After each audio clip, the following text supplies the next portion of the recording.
And these Trump rallies are Klan rallies. And guess what? I'm fine with that. Give me my white supremacists hot on a platter. Don't put them in the microwave like Hillary Clinton. Hillary Clinton is worse than Trump, by the way.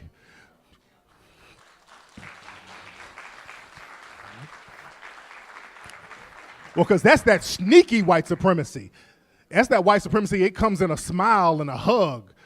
And I said this on Twitter, it went viral. I said the difference between Trump and Hillary, they're two slave masters. One is going to beat you, one is going to rape you. So you're going to have to choose the whip or the dick.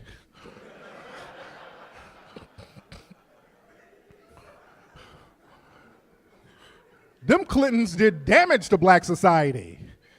Those 3-strike laws, welfare reform, housing, they've done a lot of damage to black society. Peace, my name is Haven Bullets, and today I got to do this video about Tariq Nasheed doesn't understand the 94 crime bill. I would like to say that how is the Ku Klux Klan's candidate of choice worse than the person who is not the Ku Klux Klan candidate of choice? I understand when he said he wants his quote-unquote white supremacy out in the open, but why do you want them in power?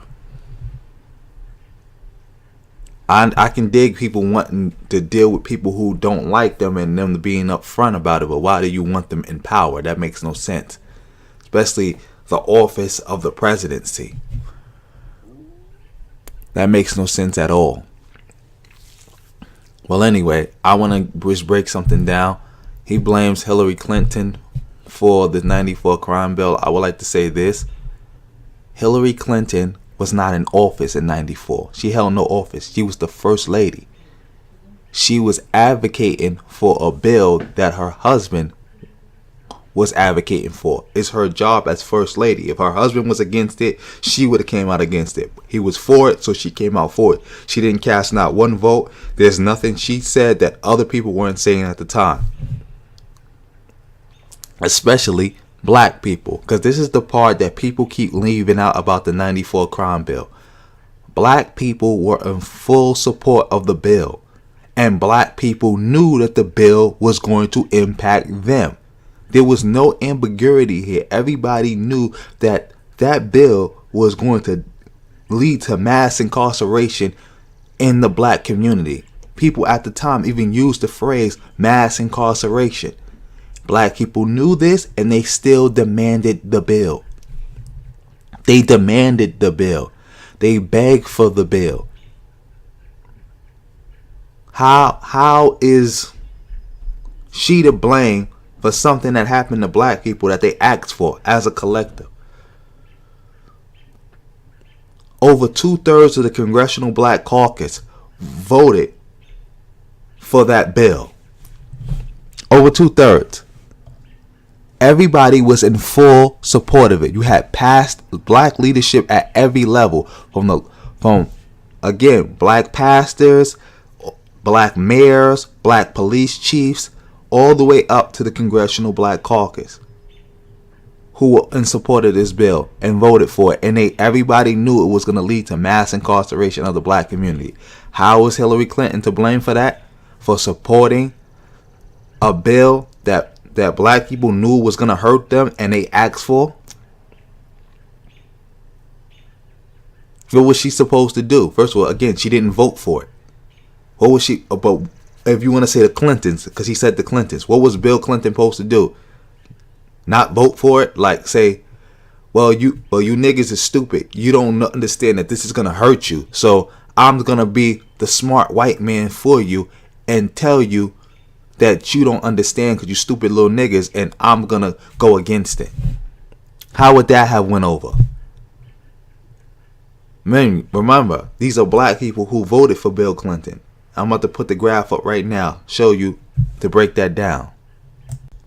As you can see, this graph right here, the first side is the 92 election. Black people voted for Bill Clinton. 83% of the black vote went to Bill Clinton. The crime bill was passed in 94. In 96, Bill Clinton ran for re-election.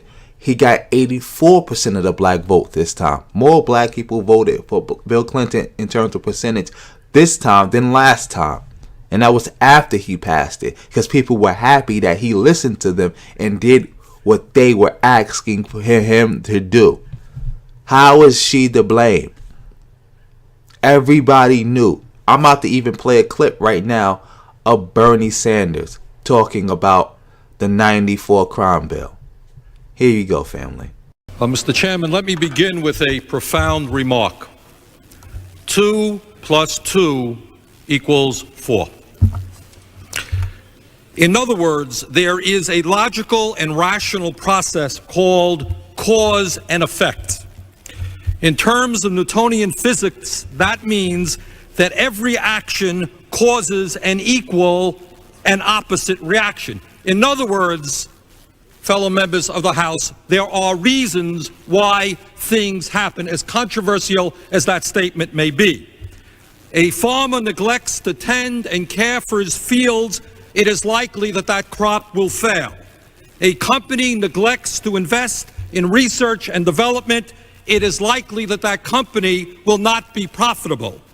In a similar way, a society which neglects, which oppresses, and which disdains a very significant part of its population, which leaves them hungry, impoverished, unemployed, uneducated, and utterly without hope, will, through cause and effect, create a population which is bitter, which is angry, which is violent, and a society which is crime-ridden. And that is the case in America, and it is the case in other countries throughout the world. Mr. Chairman, how do we talk about the very serious crime problem in America without mentioning that we have the highest rate of childhood poverty in the industrialized world by far, with 22% of our children in poverty and 5 million kids hungry today? Do you think maybe that might have some relationship to crime? How do we talk about crime when this Congress is prepared this year to spend 11 times more for the military than for education?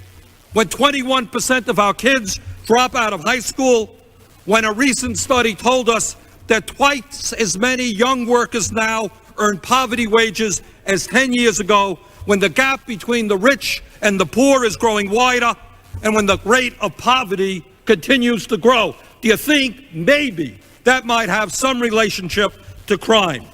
Mr. Chairman, it is my firm belief that clearly there are people in our society who are horribly violent, who are deeply sick and sociopathic, and clearly these people must be put behind bars in order to protect society from them.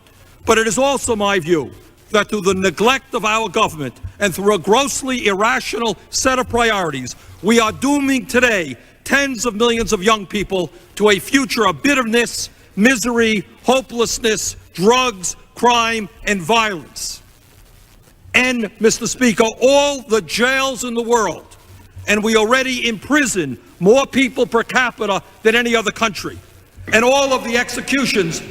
Can I ask for one more moment, please? I give the gentleman 30 seconds. We'll run. All the jails in the world and all the executions in the world will not make that situation right. We can either educate or electrocute. We can create meaningful jobs, rebuilding our society, or we can build more jails. Mr. Speaker, let us create a society of hope and compassion, not one of hate and vengeance. As you heard, family, that was Bernie Sanders, and we're gonna touch back on him later. But right now, I want to explain how he does not understand the 94 crime bill. Because if you got all this animosity and this hatred for the Clintons, especially Hillary Clinton, where was the Tariq Nasheed videos calling out Joe Biden? Yes, this Joe Biden, family. The Joe Biden vice president who ran with Barack Obama. Because I'm going to let Joe Biden explain to you why, if you're going to call out the Clintons, you got to double call out him. Here we go, family. Don't pay nearly enough attention to the victims of the crime. We don't acknowledge the tragedy they've gone through. The system is not designed to do it.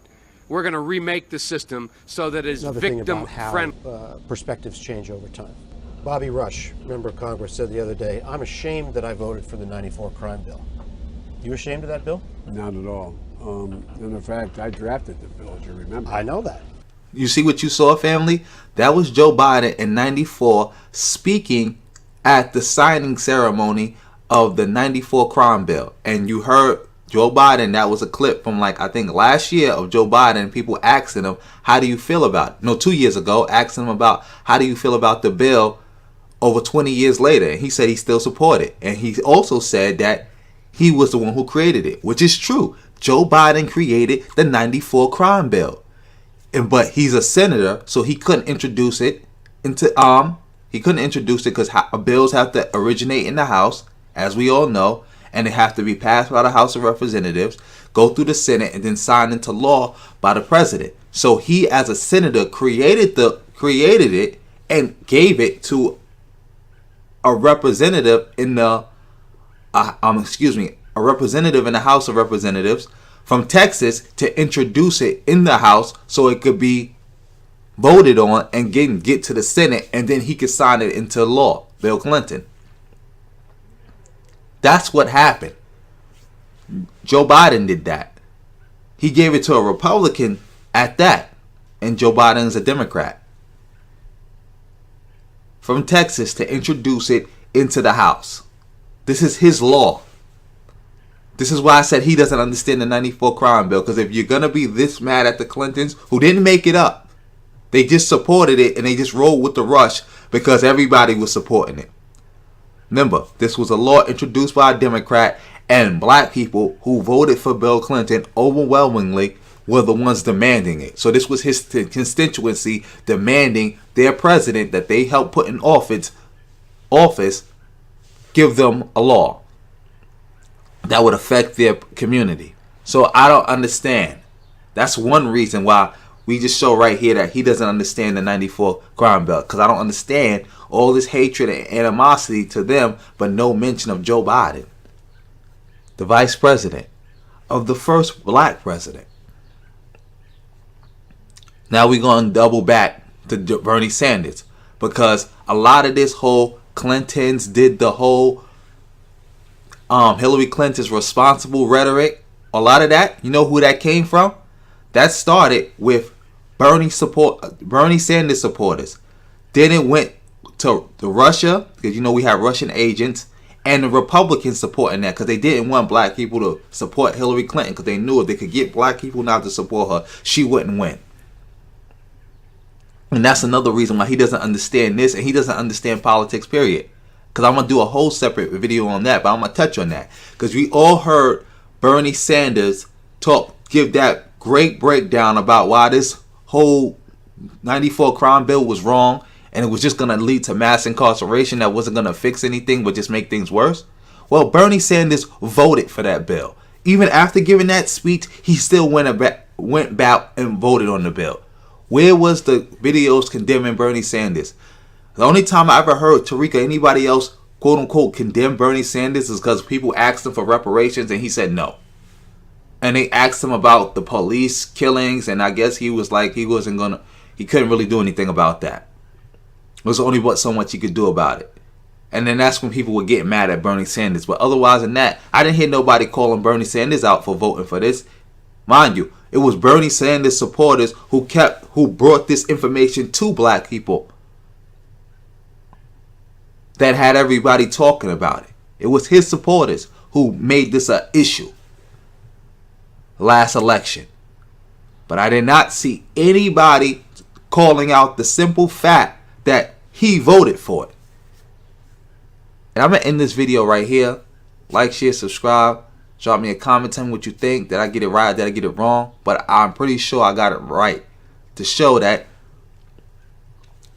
no, he doesn't understand the 94 crime bill. It made no sense to attack Hillary Clinton. It made no sense to support the Ku Klux Klan's candidate of choice to give him that much power. It didn't make any sense on no level. And on that note, family, peace.